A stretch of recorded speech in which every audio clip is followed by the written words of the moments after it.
Hey, what's going on, everybody? It's the CD guy, Johnny Z here. Thank you so much for tuning back into the channel today. And I'm joined by a special guest. We have Keegan from the Dead Wax Records channel. Dude, thanks so much for coming on today to talk some Alice Cooper. Thanks so much for having me. Yeah, man, absolutely. This is difficult for sure. We were just talking Yeah, that this is not easy. Our lists both changed quite a bit here, but we're going to be counting down our top 10 Alice Cooper records. And, initially I thought we maybe we do like, the entire catalog, but then it's like that would be a 2 hour video. There's just like so yeah, many albums there. So a top 10, I think, is, really good, but also more challenging too. So, our list changed a bunch, but yeah, I think we have our top tens set in stone for today. Maybe it could change tomorrow, but for today, we have our top 10. So, do you want to get us started at number 10? yeah. I'm gonna start with a dicey one here. Okay. I don't know how you feel about this album, but for my number 10 is Dirty Diamonds. Okay. This album for me, it's kind of changed through my top 10 over the past couple years. I don't know how I feel that this album is a weird time kind of in his career, Yeah. but there's some hidden gems on here. You have like Woman of Mass Distraction. You've got Dirty Diamonds on there, which is great. Yeah. You've got other stuff on there that's just like not his typical kind of sound. But in my opinion, it's still an album that's worth checking out because it's just something that's kind of, again, it's strange for Alice Cooper. It's not his usual kind of, Yeah. spiel with it. I Yeah. agree. So that's That, my yeah. number 10 pick there. That's a good choice. Not one of my personal favorites, but I love the title track. I think it's a great live song too. Like you said, "Woman of Mass Distraction." The Ballad of Jessie Jane is really interesting. It's kind of like one of like it would fit on like Zipper Catches Skin, kind of like it's Yeah. one of those like yeah, it feels like it was from the Blackout period, but really interesting. Strong pick there for number 10. For my number 10, I'm going to go with 1991's "Hey Stupid."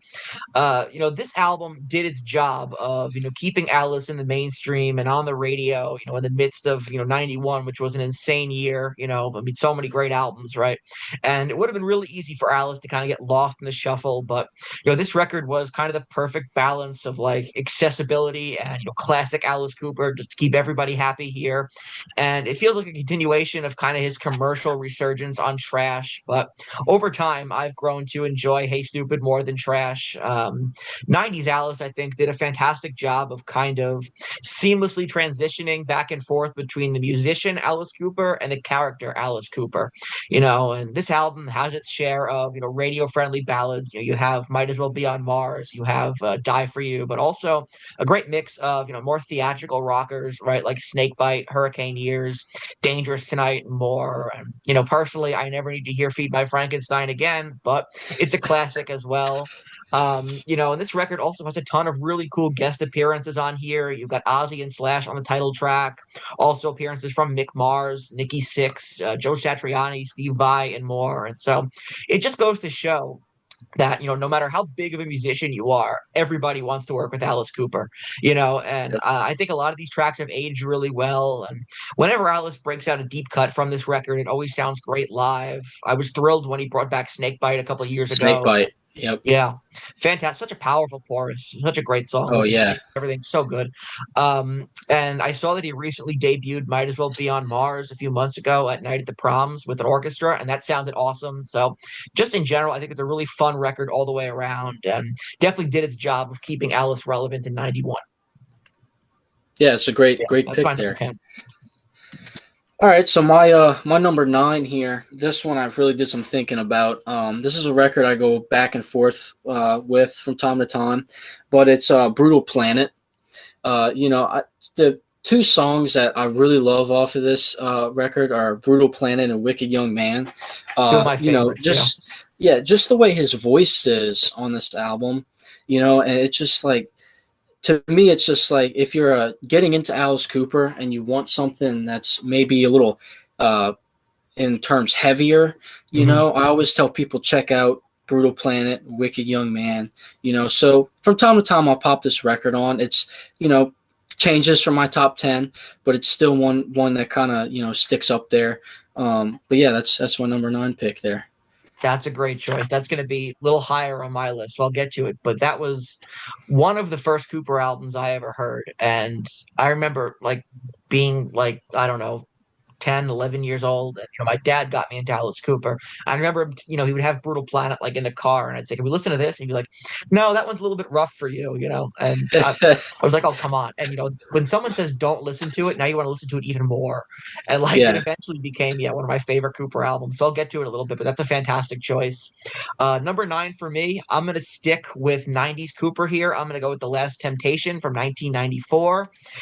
This is a super underrated album, I think, to follow up Hey Stupid. Really cool concept. And, I always say on the channel, I'm a big concept album nerd, and Alice can tell a story really well. You've got some absolute hidden gems on this record, like Nothing's Free, Bad Place Alone, You're My Temptation. Sideshow was a fun opener. Stolen Prayer is one of my favorite Alice Cooper songs of all time. What a great collab with Chris Cornell. And I believe and no, don't quote me on this. Someone in the comments section may know better than me. I want to say Chris Cornell had originally written that song for Ozzy, and then Ozzy turned it down or just didn't materialize. I don't know. And then he gave it to Alice Cooper, and I could kind of hear like Ozzy singing that, and I think it would still Yeah. work. Alice Cooper really makes it his own, and this was at the height of Soundgarden's popularity, right? I mean, same year as Super Unknown, so really cool collaboration there. You've also got Unholy War, It's Me is a fine ballad, Cleansed by Fire, really intense closer, and there are definitely some alternative undertones on this record, but for me, it's still classic Alice for sure. One of my favorite songs is off that record, "Lost in America." Oh yeah, of Such course. a good Alice song. Yeah, I that's such a really yeah. enjoy that song. What's great is if you watch like the Beavis and Butthead clips from like back in '94, they're watching the Lost in America video. They're like, "Yeah, I need a girl and Yeah, a gun and a car." It's awesome. Yeah, yeah. yeah. All right, so I'm gonna move on to my number 8 pick here. This is a record. Now, this is another concept album. Now, I'm a huge Elton John fan. Mhm. That was my first concert I went to. Elton John started my music journey, but I have to go with "From the Inside," and the reason I bring up Elton John is because Bernie Taupin Yeah. wrote the lyrics to this record, and I'm from Canada, and so every year I go back up to Canada to visit some family, and I always go to the record stores. And, I'm a huge Cooper fan, but this is a record that I never checked out until this past November when I was up there. And my grandparents have this huge stereo. And man, I couldn't stop listening to the album. It's a Yes. really good one. Unfortunately, not in the top 5 though. It's still really good, but it's just some of the stuff you have on here. Like especially, I love the song "Jackknife Johnny." Yeah. Such a just interesting. It's an interesting album when you really listen to it from start to finish. And of course you have Nurse Rosita on there, which he's pulled out from time to time in live sets. Yeah. But yeah, so that's number 8 for me. Another concept record. Yeah, that's a great one. That's another one of my favorites. I'll get to in a bit. But if you look at like the tour footage from that time period, unfortunately, Alice was not at his best. I always like wish that he would like redo that tour, and do it as Yeah, it was supposed to be done. That would be so cool. But right. I don't know. I just want to hear the Quiet Room done live. That would just be awesome. But anyway, for my number 8, I'm going to stick with, well, this is kind of like a semi-conceptual album. And I know it would not be in a lot of people's top tens. From the Blackout era here, I'm going to go with Dada from 1983.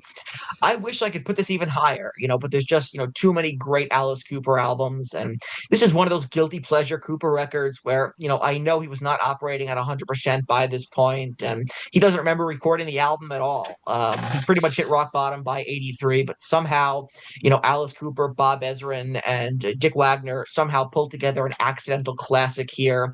And Dad feels way more focused than any of Alice's other Blackout albums from this period, Flush the Fashion or Special Forces, Zipper Cut to Skin. It's like I said, loosely conceptual, although, I don't think Alice could tell you what it was about. I don't think he has any idea what they were writing about. But it's the last time, in my opinion, that Alice Cooper felt truly dark and scary. And a lot of that has to do with some of the mystique around this record. record. There's a lot of morbid curiosity, I think, around kind of this period in Alice's life. There's not a lot of photos of Alice from '83, and he wasn't touring. Dick Wagner did a fantastic interview several years before his passing, talking in depth about the making of this record. And it's really a fascinating listen if you can find it. It's out there on YouTube. But I think he's really the MVP of this record. Dada is a huge reason why Dick Wagner is one of my favorite session guitarists of all time. And there are some great guitar solos on this record, maybe none better than on Pass the Gun Around, which is just David Gilmour-esque, in my opinion. From a songwriting standpoint, Alice delivers his most clever and, honest lyrics, I think, in years by this point. And a lot of that is attributed to him just working with the right people this time around. And, also this being his last album with Warner Records, he kind of felt like he had nothing left to lose here. But, as a whole, for me, it's a personal favorite with standouts on here like Enough's Enough, Formerly Warmer, No Man's Land is a lot of fun. So is Dyslexia. Scarlet and Sheba is so heavy. I Love America is classic Alice Cooper humor. Fresh Blood, and like I said, Pass the Gun Around. So just top to bottom, I really enjoyed this album, even though I know not a lot of people would have this in their top 10. Yeah, it definitely didn't make my list, but it is a good record, and it's been, I might have to go back after we finish recording and revisit that today because that's an album I haven't heard for some time. Would highly recommend. Yeah, it's become kind of like a cult classic in the Cooper Oh yeah, catalog. Yeah, it has yeah. its following. All right, so for number seven, I picked this is Raise Your Fist and Yell. I love the two openers on this, Freedom and Lock Me Up. It's just like, so again, going back to the whole, me being a big Cooper fan, I didn't hear this record up until recently. And it kind of bummed me out because on his tour before Alice's Attic, which I had just seen him on in September, he was doing, I believe, Lock Me Up was the Lock Me show Up. opener. Yeah. Yeah. And I was so excited to hear it. And then come to Then he find out it cut was a it whole, short. yeah, he cut it short. And then come to find out it was a whole set list change, a whole new show. But, Yeah. this is another record that I find myself going back to time and time again. Another Cooper album. When I don't want to hear like Billion Dollar Babies or Welcome to My Nightmare, I tend to go to this album. Yeah. It's just it's an album that's to me it's just a classic Alice Cooper record. It is Alice Cooper essentially. Yeah. Yeah, Kane Roberts is awesome on that record. One of the Oh, yeah. heavier Alice Cooper albums too, fit in with the time perfectly, and kind of what he needed to do, kind of for his resurgence in the mid to late '80s. And it's interesting you mentioned "Lock Me Up." That set list. I was so excited because I saw they were doing like "Who Do You Think We Are" in the set list that was like part of the opener, and I'm like, oh Yeah. my god, this is gonna be great. And then I'm watching it, and it's like the first two lines from "Who Do You Think We Are," and then "Lock Me Up," and then the beginning of like I'm Alice and welcome to the show, and then I don't know. I would make set lists much differently, but if I made the set list, nobody would show up. Yeah, But exactly. That's yeah, that's the same with me. I always think, man, I can make a great set list, but then I'm thinking, well, then no one would show up to the show because it would all be yeah, deep cuts, you know? yeah. Alice talked about he put Generation Landslide in the set list one time and like nobody cared.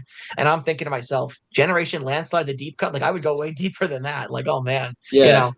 Yeah, but that's a great choice. For my number seven here, I'm gonna go with Schools Out. And, it always frustrates me when people call this a one song album. Like, obviously Schools Out overshadows everything else on here, but there are some awesome deep cuts from the original band on here that nobody talks about. I mean, you got Looney Tune, Gutter Cat vs. the Jets, Blue Turk, My Stars, Public Animal Number 9 was one of the first Cooper songs I ever heard. Alma Mater and Grand Finale. And, it's crazy that some of these songs have never been done live. Blue Turk, Alma Mater, Grand Finale, never been done live. Looney Tune, I believe, was only played once, which is just insane. What a fun song that is. And this whole record is just a lot of fun. And, speaking of fun, I think we're both roughly about the same age. Even 40 or so years later, how timeless is it like, as a kid hearing School's Out on the last day of school, right? I mean, that Yeah. feeling never got old. And then years later on the last day of high school, listening to Alma Mater and walking around being like, hey, remember the Coop, huh? And already being like, dude, what are you talking about? But Yeah. whatever. Tons of fun memories associated with this record for sure. And I think there's a lot of really underrated stuff from the original band.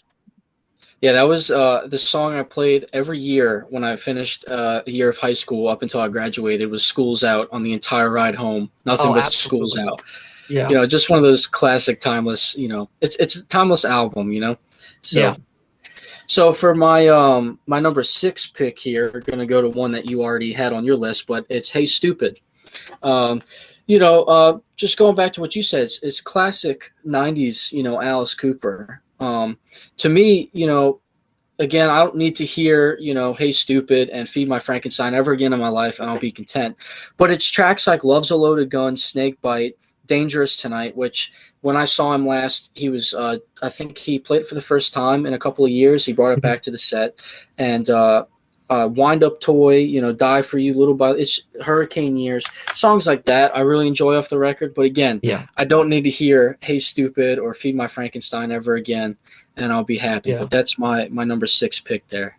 I agree. Yeah. So many like big hooks on that album. It's awesome. Yes. And yeah, fantastic stuff. Hey Stupid has like the most random Ozzy collaboration ever. Like all of a sudden you're listening to Ozzy, it's so, random and a wild Ozzy appears. But it's Yes. awesome. Yeah. Great stuff there. For my number five, I have my CDs out of order here. For my number five, I'm gonna go with one that you already mentioned, and that's From the Inside. Actually, no, I'm sorry. Hold on a second. I will correct myself here. We are at number six, not number five. So Six. Yes. my CDs were not out of order. Number six, Welcome to My Nightmare. Okay, so I kind of spoiled my number five, but whatever, it's okay. Number six, Welcome to My Nightmare.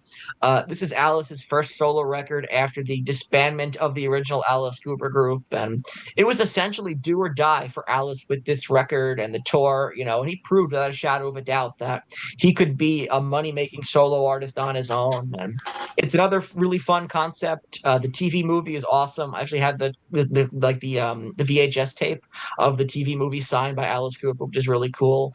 And even if it's super obvious that all of the budget on that movie went to getting Vincent Price and like nothing else, but it's still a lot of fun and it's peak Alice theatrics, right? I mean, his trademark sense of humor mixed with the campy horror vibes, and it's one of the first Cooper records I ever heard, and I think there's something on here for everyone. With standouts like, of course, the title track. You have Devil's Food, The Black Widow, Some Folks, Only Women Bleed, Department of Youth, Cold Ethel. Years ago, Steven is one of my favorite Alice songs of all time, right? The Awakening and then Escape to close things out. Just top to bottom here, one of Alice's all-time best solo records. Yeah, that was one of the first Alice records that I listened to from start to finish, all the way through, and it's on my list. I'll get to it, but yeah, it's definitely. I'm a big horror movie guy, so Mhm. when you think of Alice Cooper and his horror theatrics, that's the album that I tend to go to all the time because Welcome to My Nightmare. It's just such a timeless record. But yeah, good choice. So for number five for me, I'm gonna go with Billion Dollar Babies. Great pick. Uh, this for me, you got songs on here like I Love the Dead, Sick Things. Again, going back to the whole Hey Stupid thing, I don't need to hear Billion Dollar Babies ever again, but it's Elected, Sick Things, Hello Hooray. This was another, I think this might have been the first Alice record that I ever heard. Or I think Billion Dollar Babies might have been the first Alice Cooper song I really kind of started taking a liking to outside of School's Out. So this album I've definitely play, over and over and over again throughout the year. But yeah, it's definitely one that's again, it's another classic, timeless Alice Cooper. It's right up there with Welcome to My Nightmare. When you think of Alice Cooper, Welcome to My Nightmare comes to mind, and then Billion Dollar Babies. So that's my Yeah. number five pick. Great choice there. Yeah, that's going to be on my list as well. So now for my number five, From the Inside. This was, just like you were talking about Billion Dollar Babies, one of the first Cooper records I had ever heard too. And, you're immediately drawn to kind of like the humor of Alice Cooper. It's so theatrical, but then you get into the songs themselves and they're really great songs. They're catchy. They're really well written. And, you have Bernie Taupin writing for Alice on this album here. And it kind of, the way this album sounds, it sounds like a twisted, like demented Elton John record. So Yes. I think had Alice not gone down the path he did with the Blackout albums that would follow, I think he would have stayed in this direction, kind of going for a more like, horror rock Elton John type of vibe.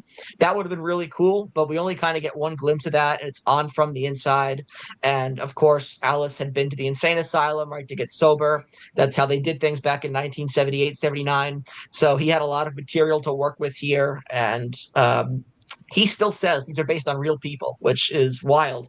But From the Inside, Wish I Were Born in Beverly Hills, The Quiet Room is just stellar. Love that song to death. Nurse Rosetta, Millie and Billy, Sirius is such a good deep cut. Like it's probably the most forgotten song on this record, and it's just so great. How You Gonna See Me Now, solid ballad there. For Veronica's Sake, Jackknife Johnny, like you mentioned, awesome song. And then Inmates, We're All Crazy to close things out. Such a clever, fun record here, and this would be the last, great Alice Cooper record for a number of years. I know I would consider Dada to be great, but not a lot of people would. So, this is really Alice's, last fantastic record that made him a lot of money and would support a large tour for quite a while. But fantastic stuff for me. Had to put it in the top five. Yeah, that I have the record version of that in my collection, and I believe the front of it opens up sort of like Oh, a really? almost like doors. And Alice Cooper kind of does that thing where going back to Billion Dollar Babies, I think that's the record that had the panty sleeves in it, if I'm not mistaken, or it was at School's Out. It was one of the School's records. Out, He's and up. they were the paper panties, and they had to be removed because they were flammable. Like Yes, that's the biggest issue with putting paper panties on a record. You know, yeah, it was a and different that's time. that's another thing I love about Alice Cooper. He's always done these creative kind of album covers back in the day. Yes, You know.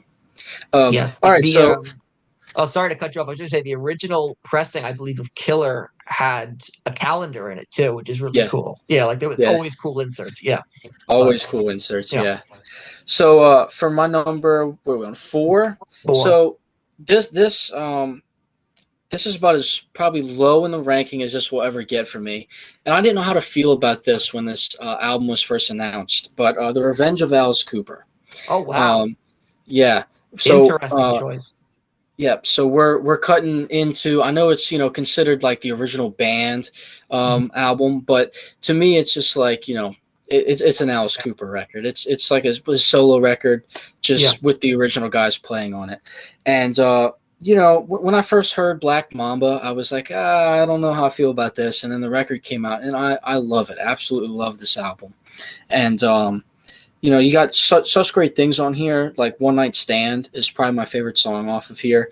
Wild Ones, Money Screams, and then they did 2 songs on. I don't know if it's on the CD version, but I know there's 2 exclusive songs that yes. are not on the track listing on Return some of of the the Spiders. versions. Yes, Return of the Spiders, and I believe there's one more that was There was done. I don't remember the name of it. Let me grab my copy. Maybe it's on my copy. I don't know. Let me see. Uh, Here it is. Okay, Revenge of Alice Cooper. Uh, yeah, no, my copy doesn't specify either. I had just another reason to spin this again. Yeah, yeah, But because I know yeah, that they're on here, but the track listing doesn't show them. But yeah, so I picked it because again, I know it's like considered the original Alice Cooper band, but to me it sounds like it's an Alice solo record if we really think about it. So no, yeah, that's my number 4 pick. that's really interesting to see it that high. I'm glad people are enjoying that album because it kind of got like a mixed reception when it came out. I was just really happy to like we got a record attributed to the original band. Like I never thought that was going to happen again. So, I thought that was really cool. And, I think I agree. It kind of feels like 50% like your traditional Alice solo record, kind of in line with like, Road or Detroit Stories and stuff like that. And then 50% like, an old school Cooper record, which is kind of interesting. I think, they did the best that they could at their age with modern production and everything like that to make it sound like an old school record, and of course working with Bob Ezrin, and it's a winning formula. It's a very underrated album. I think it got an unfairly cold reception from some people, but then again there are people who are waiting 50 years for it, so I don't Right. know, you know but Yeah. for me, for my number four, I'm going to go with a classic here. I'm going to go with Love It to Death. This is the album where Alice Cooper really became Alice Cooper. I mean, you've got those first 2 records, Easy Action and Pretty's for You, and maybe some people like them. I kind of dig the experimentation there, right? They're on Zappa's label. They don't really know what they want to do yet, but they're not Alice Cooper albums I go back too much. It wasn't until they started working with Bob Ezrin here, and they really started to piece together what would become the Alice Cooper persona that they really arrived, in my opinion. And I don't just mean commercially. I'm 18 was a big hit for them, but this album is far more cohesive. They sound like they know how to play their instruments at this point. Alice had become a better singer as well. Just better songwriting all around. Caught in a Dream, great opener. Of course, like I said, 18, long way to go. Black Juju is awesome. One of my favorite songs from the original Cooper band because the atmosphere is super, it's haunting, it's eerie. It almost feels very Doors-esque in my opinion, which is kind of cool. I definitely can pinpoint some similarities between, the original Cooper group and the Doors, kind of that Cooper kept a little bit of that psychedelic sound that they had from those early albums, but they didn't overuse it. They used it very tastefully and very sparingly. And when they did, it just kind of added to, enhancing the atmosphere. And so I think great example of that is on Black Juju. Is It My Body? Hallowed Be My Name. And then Second Coming, which just goes seamlessly right into the Ballad of Dwight Fry, the greatest Alice Cooper song of all time, in my opinion. Just it doesn't get better than that. And I believe Bob Ezrin made Alice record that with the straitjacket on. Like I think he wouldn't let Alice take the straitjacket off until he got the right take, which explains why Alice sounded going crazy.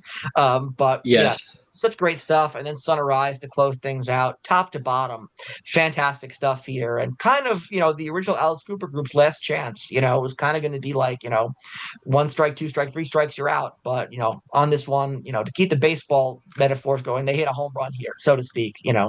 But, fantastic stuff in my opinion, an absolute classic. So I had to put that in the top five, coming in at number four. Yeah, that is definitely that's a good pick. Mine's a little high. I do have that record on my list, but it's a little higher up.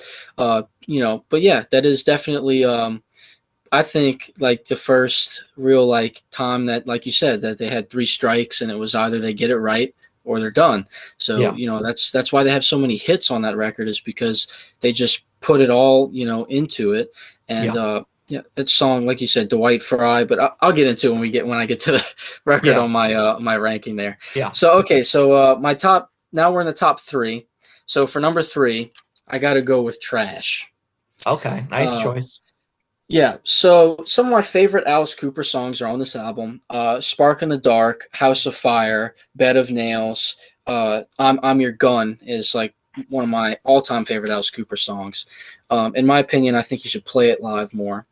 But it's another good, I think this album came out in 89, if I'm not mistaken. 89. Yeah. 89. So it was right before he moved into the 90s, and so it was the last album of the 80s, and he definitely went out on the 80s with a bang on this one. This is probably one I put on the most. It's just one of those albums I remember when I was in high school, and I used to drive an old Camry. I had a CD player in it, and this Oh, was one lucky. album If that you was had a CD player. constantly, Oh, yeah. lucky. And, now my car doesn't have a CD player, so I can't. It's not as Oh, cool as it used to be. Putting oh, the CD in and I hate it. I hate Bluetooth, but yeah. you know, So what are you gonna do? that's my number three pick, because to me this is such a great Alice Cooper record. Yeah, always great when albums have like memories attached to them. Yeah, that's awesome. And he was working with Desmond Child on that record, so it's so uh, brilliantly written, and it was it's really interesting because Poison, of course, was a monster hit for him. It just goes to show, like, the timelessness and the staying power of Alice Cooper, that he hit rock bottom commercially 6 years before that, and then he came back with The Nightmare Returns with Constrictor and Razor Fist and Yell, and then by his third record into his return was already topping charts again. So I think that that's just goes to show what a fantastic songwriter Alice Cooper and Desmond Child both are, and just how great Cooper is at kind of reinventing himself. So yeah, that's a great choice. For me, for my top three here, I'm gonna go with Billion Dollar Babies. I mean, when you're talking about the chemistry of the original band here and just what they brought to the table together, I don't think a better album than Billion Dollar Babies to exemplify that here. And by this point they were one of the biggest bands in the world, and they continued that momentum in a really strong way. Standouts like Hello Hooray, Elected, of course, is you hear it he breaks it out every 4 years for election season or so. It's always a great live song. Billion Dollar Babies, I'm with you. I've heard that song to death, but I still love that drum intro. It's still just fantastic stuff. No More Mr. Nice Guy is the song that I've heard that so many times. I don't need to hear it again, but still, classic Cooper there. Generation Landslide, my favorite song on this record. I love it a lot. I also really enjoy when they re-recorded it, or Alice re-recorded it with his Special Forces band on Special Forces. I think that's a very underrated version of that song, but the original is just the lyrics are so good. And then, you have your more darker atmospheric stuff to close out the record, like Sick Things and Marianne and I Love the Dead, just to kind of remind you of, who you're listening to here. This is Alice Cooper and it's still shock rock Alice, and it's just stellar stuff top to bottom. So yeah, had to put it in the top three. It's definitely a good pick for three. I think when I seen them, they did some kind of thing in the show where they did a small tidbit of "I Love the Dead." It was a Yes. small 10, 15-second little thing they did with it Yeah, on they were this latest doing tour. yeah, they were doing I Love the Dead after they decapitated Alice with the guillotine. Decapitated him. Yes. Yeah, for a while. I think they changed it now to I'm Going Home from Oh, Ghost to Hell. really? But yeah, when they were Hmm. doing that, I Love the Dead for quite a while. Yeah. But yeah, Yeah. really cool there. So yeah, that's my number three. All right, so now we're moving into the top two. So now it's going to get interesting here. Hmm. Um, so for my number two, I have to go with "Love It to Death." Again, just like you said, kind of three strike thing, you're out. It was either they get it right or they go home type of thing. And there's just, like you were saying, so many classic songs on here. My all-time favorite song is "Caught in a Dream." All-time favorite Alice Cooper song. And again, this album has a lot of good memories attached, to it. Riding around in high school, putting the CD in the CD player, going on so many great trips and listening to this on the plane. And so it's just, when I think of Alice Cooper, you think of "Welcome My Nightmare," "Billion Dollar Babies," and I think of "Love It to Death" after that. So to me, this is probably the number one album I go back to the most, out of all of them. And again, you got stuff on here: "Caught in a Dream," "I'm 18," "Black Juju," "Is It My Body," "Second Coming," "Ballad of Dwight Fire," all classic stuff that any Cooper fan, you talk about Yeah. any song off here, every Cooper fan's going to know what you're talking about because Yeah. it's that good of an album. Yeah. So, That's a great choice for number two. I mean, it's one of those universally beloved Cooper albums. And it's interesting that you mention, records that you go back to the most often, because my number two is probably the Cooper album that I go back to the most, more than anything, and that's Brutal Planet. And I know not a lot of people have this super high. It's one of my personal favorite albums of all time. I love this record to death, no pun intended.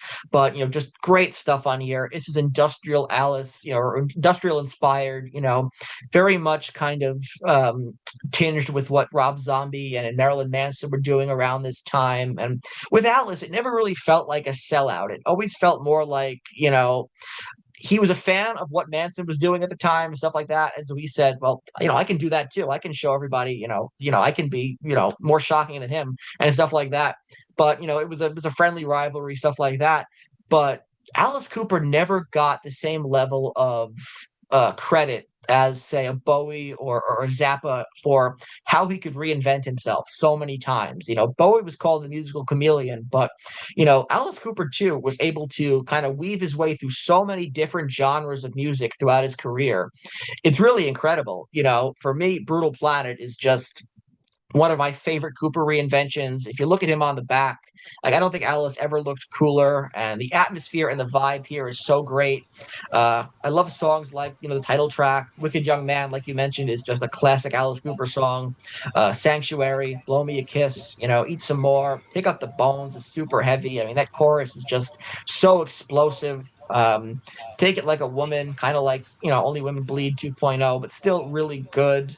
"Cold Machines," which has a very beautiful people-esque riff to it, but still, I mean, just an awesome track. And I heard that he was doing that with Chris Angel at their residence, and I'm so disappointed that there's like not any phone footage allowed, because I so badly want to hear Cold Machines live. But yeah, top to bottom here, I've always loved this record. It's always been a personal favorite of mine, so got to put it at number two. all right, so now it's time for number one.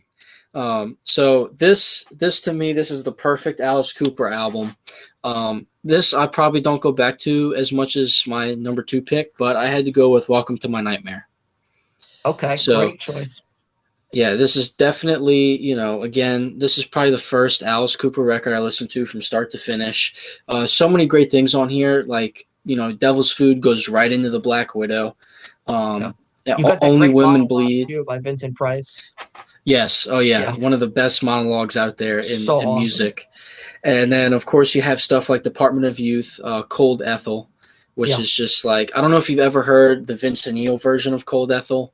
I know Oh, Vince Neil recorded it a couple years back, and it is just like, wow, it's mind blowing. But yeah, so just a classic Alice Cooper record right here. yeah. That's my number one spot. Yeah, that's definitely an album I think I would like. If you're just getting into Alice Cooper, that's one that I would say you got to listen to that first, I think, because like it's got all of the theatrics and the clever songwriting and the horror. So it's got everything there. So if you don't like that album, I know there's a lot of different eras of Cooper. Like I had mentioned, he reinvented himself a lot, but you're probably not going to like Alice Cooper if you don't like, Welcome to My Nightmare. But Right. yeah, that's a fantastic choice for number one. I went kind of a predictable route here. Going to go with Killer.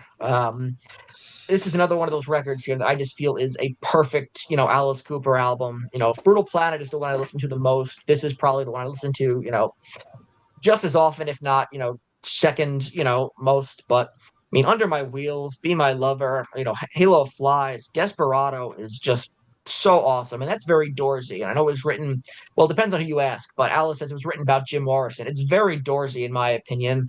You Drive Me Nervous. Yeah, yeah, yeah is just an incredible deep cut that nobody ever talks about. Dead Babies, and then Killer to close things out. Killer is maybe one of the most disturbing, haunting tracks in Alice's catalog. So is Dead Babies, but I mean, just really great stuff. Incredible atmosphere on here. If Love It to Death is where Alice Cooper and the Cooper Band kind of found their sound and started to, find kind of their persona, this is the record I think where they refined it really well. So it's just the perfect, Cooper album from the original band for me. So got to put it at number one. That's a good number one pick. That's one that I just don't find myself going back to a lot, other than the hits that are on it. Yeah. That's one of those albums where it's kind of I feel like I have to listen to it some more to kind of get it to grow on me. Would definitely recommend giving it another spin for sure. But yeah, some fantastic stuff there. I mean, he's got such a great catalog. This was not easy Yeah, at all, you know. no, it But wasn't.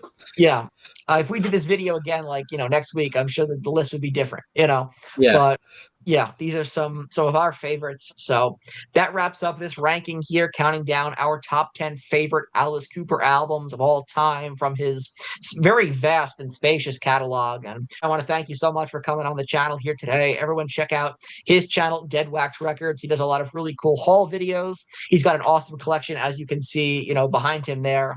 I'm quite jealous of yep. that collection, I have to tell you. But yeah, definitely check out his channel. I'll leave it all linked down below. If you guys enjoyed this video, please give it a thumbs up. Subscribe to the channel down below. Turn on the bell for notifications so you don't miss a new upload. Follow me on Instagram at the CD Guy JZ. Keenan, what's your IG handle? Keegan5951. Give him a follow over there on Instagram Yeah. as well.